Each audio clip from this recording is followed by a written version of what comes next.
The Zelda timeline is very complicated.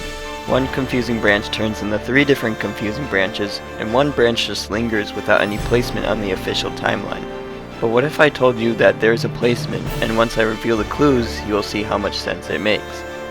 Many Zelda fans forget this, but Skyward Sword is a game much like Ocarina of Time. It leads not to one timeline, but 2. I could explain this for a while, but the simple explanation is that there is a past and the present. Link kills Demise in the present, and then defeats him in the past, and that past becomes a new separate future that is different from the original. That time will keep going and going, and will eventually become the Era of Wild. So now you see where this is going, but how can I prove that this timeline houses Breath of the Wild and Tears of the Kingdom? Don't worry, I have evidence to prove this. Here is the official timeline, along with the Era of Wild timeline connected to Skyward Sword. You may be wondering why I have the games located so far in the timeline. That's because the events that predate Breath of the Wild and Tears of the Kingdom are parallels of the events from other timelines. What events, you ask? Well, the first example would be the founding of Hyrule that takes place before the Minish Cap and towards the beginning of the Era of Wild.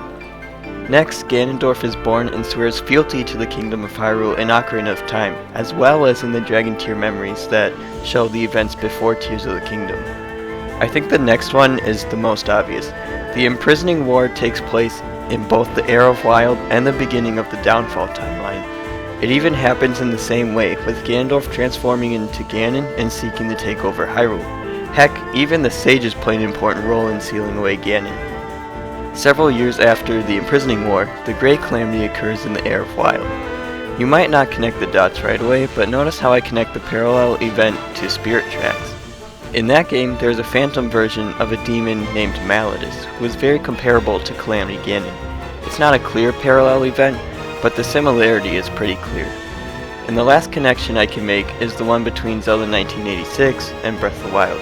The overall feeling of the two games are the same. Link is thrown into an unknown Hyrule and is forced to explore it on his own with only courage by his side. I don't think this is just a coincidence between the two games. So what do these parallel events have to do with the placement of the recent Zelda games? Well, if you compare the child and adult timeline, they are essentially just 2 parallel events based on what happens in Ocarina of Time. For example, Ganondorf rises to power in both timelines, just in different ways depending on what event occurred in Ocarina of Time. So with the Era of Wild containing several parallel events, it's only logical that the entire timeline is just another parallel to the rest of the Zelda timeline. Except it depends on what happens in Skyward Sword instead of Ocarina of Time. Last thing I need to talk about is the time loop that occurs in the Zelda timeline.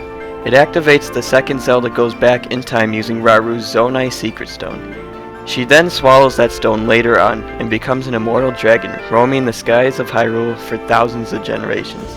She witnesses the first Calamity occurring as well as her own battle against Calamity Ganon 100 years before Breath of the Wild. And then she is around when the other version of her goes back in time and the whole thing starts over again and repeats in an infinite loop.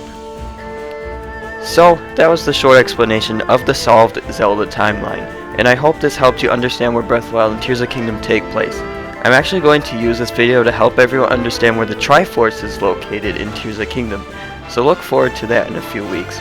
I hope you all have a great day, and I'll see you on our next adventure.